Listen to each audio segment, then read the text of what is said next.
Problem solution চ্যানেলে আপনাদের সবাইকে জানাই স্বাগতম। আজকে আমরা শিখব কিভাবে অনলাইনে ইউটিউবের কোনো ট্যাগ আমরা খুব সহজ পদ্ধতিতে ক্রিয়েট করতে পারি। এর জন্য আমাদের প্রথমে ফোন বা ল্যাপটপের কোনো একটি ব্রাউজার ওপেন করতে হবে এবং সেখানে সার্চ করতে হবে রিপিট ট্যাগ বলে। এটি লিখে সার্চ করলে প্রথমে যে ওয়েবসাইটটি ওপেন হবে সেই ওয়েবসাইটটিতে আমাদেরকে ক্লিক করতে হবে। এখানে ক্লিক করার সাথে সাথেই ওয়েবসাইটটি ওপেন হয়ে যাবে। এই ওয়েবসাইটের লিঙ্ক আমি ডিসক্রিপশানে দিয়ে দেবো, আপনারা সেখান থেকে সরাসরি এই ওয়েবসাইটে আসতে পারবেন। তো আমরা কীভাবে ইউজ করবো আজকে ওয়েবসাইটটি সেটা দেখে নেব। ট্যাগ জেনারেট করার জন্য ইউজ ট্যাগ জেনারেটে ক্লিক করব। এখানে ক্লিক করার সাথে সাথেই পরবর্তী পেজটি ওপেন হয়ে যাবে।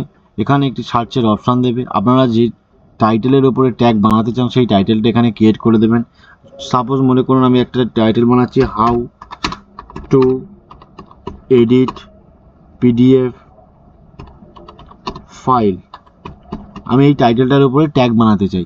এটি টাইপ করার পরে আমি যদি সার্চে ক্লিক করি, সার্চে ক্লিক করার সাথে সাথেই আমার ট্যাগ জেনারেট হয়ে যাবে। দেখতে পাচ্ছেন আপনারা আমার ট্যাগ জেনারেট হয়ে গেছে। এগুলোকে সিম্পলি আমি এখান থেকে কপি করতে পারি। কপি করে আমি যেখানে ট্যাগ দিতে চাই সেখানে পেস্ট করলেই এটি পেস্ট হয়ে যাবে। তো এই খুব সহজ পদ্ধতিতেই আপনারা ইউটিউবের ট্যাগ ক্রিয়েট করতে পারবেন। এতক্ষণ ভিডিওটি দেখার জন্য অসংখ্য ধন্যবাদ।